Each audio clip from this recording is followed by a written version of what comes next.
பூமியோட தான் சேர்ந்துருக்கு.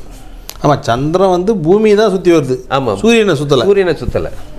அப்போ ஒரு ராசி அந்த பூமி கடக்கும்போது இந்த சந்திரன் பூமியை ஒரு வட்டம் அடிச்சிருது. பூமிக்கும் சந்திரன் இருக்கிற தூரம் வந்து அதிகபட்சம் 4 லட்சம் கிலோமீட்டர் தான். ஆனால் சூரியனுக்கும் பூமிக்குமாக இருக்கக்கூடிய தோராயமாக 15 கோடி கிலோமீட்டர்ஸ். அப்படிங்கும்போது நான் உங்களை சுற்றி வட்டம் அடிக்கிறேன், அவ்வளோதான்.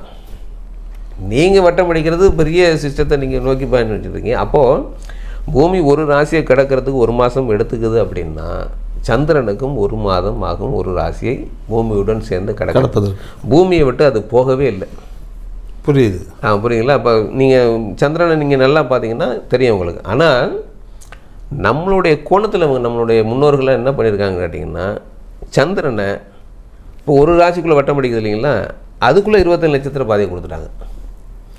அங்கே பெரிய சிஸ்டத்தில் இருக்கிறத மினியேச்சர் மாதிரி இங்கே கொடுத்துட்டாங்க.